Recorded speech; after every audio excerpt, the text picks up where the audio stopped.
Part two. But it's the language, particularly. This Big Brother language. But of course, that's the problem. That's got a male connotation. All of these words, I mean, I know. You see, when I even saying you're voting against, or the protest vote really is against an absurd oversensitivity, which this awful J.K. Rowling, whose books are shit, she can't even simply articulate it. I'm the most sensitive person in the world. I cry at the end of Watership Down still.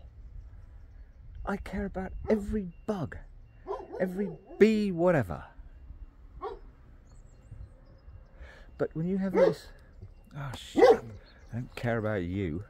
When you have this pernicious kind of sensitivity, that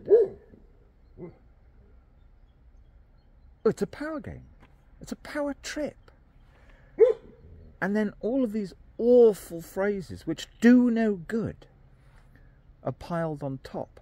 Toxic masculinity. Well, I'm sorry, I have done court cases, etc. Never mind have an objective viewpoint. There's just as much toxic femininity. In other words, can we cancel out the M and the F? There's just a load of real nasty, snide. One thing I used to say about 30 years ago was, thank God, Britain has not gone, and Europe, but Europe isn't as follows, has not got litigious like America.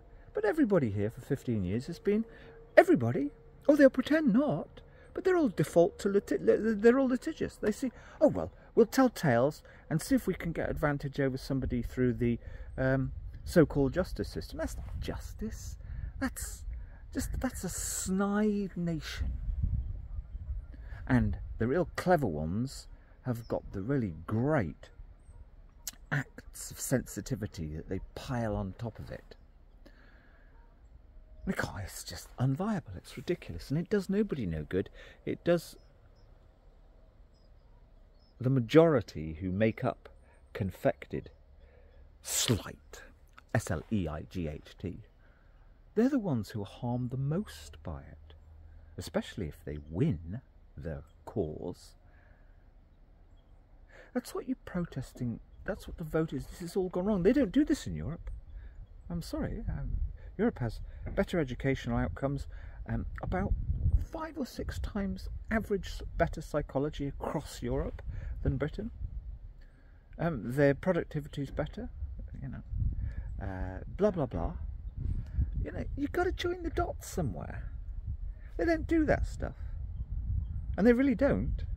If you speak to a trainee, well, certainly 5 or 10 years ago, as I did, if you spoke to a trainee lawyer in Lisbon or whatever and say, oh, so are you doing a course module on civil litigation, civil damages claims, you know, if you trip over a pavement when you're walking down the street and you can sue the council.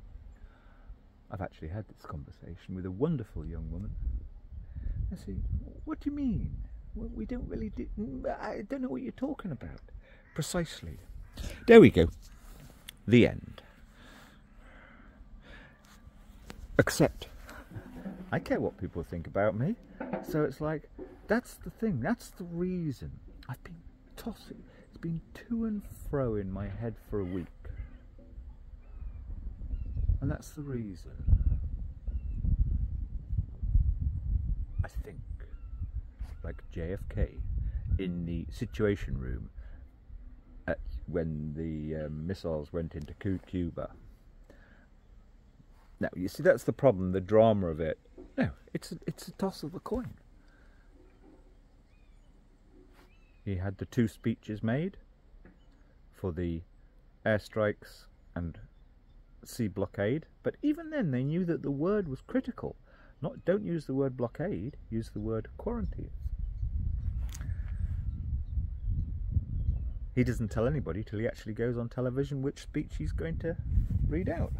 But that's like, you know, that makes out that leaders are great wise sages. It's a bloody toss of the coin half of the time. And that's why, that's what it, I think there's a lot of people in this situation now they've seen through, they know it's all wrong, this absurd, I don't even want to name them, the new left. They know it's all wrong. I mean, I'm a total lefty Corbynite. Into egalitarian, I've made loads of recordings the last 3 or 4 weeks. Not really on this, but a bit broader. But egalitarian, universal human rights.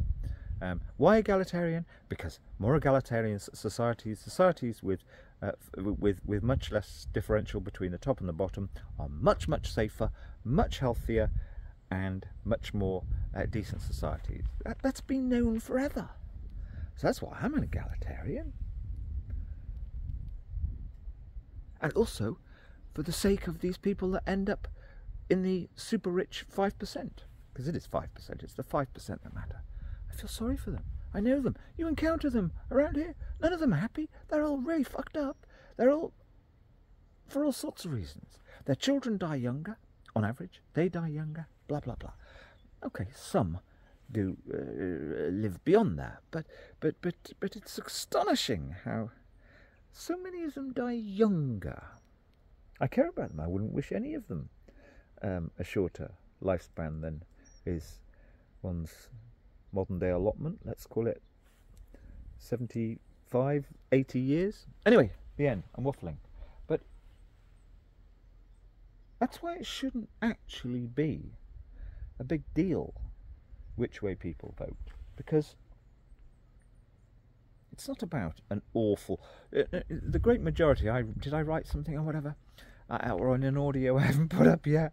I was astonished last time I passed through America how 90% of people could not speak properly.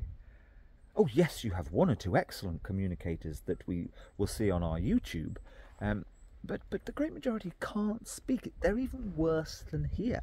So Mrs. Harris is just one of the great majority who can't speak properly. It's not about that.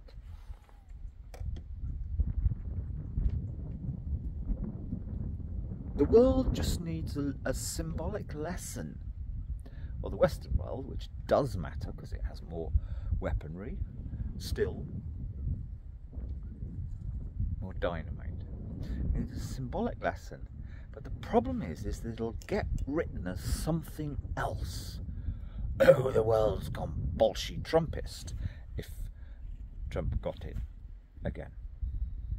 No, it's a people aren't as stupid as what comes out of their mouths.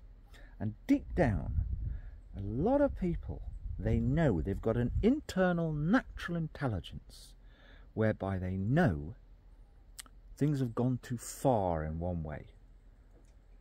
And all of the kind of silly people say, oh, well, the swings of pendulums.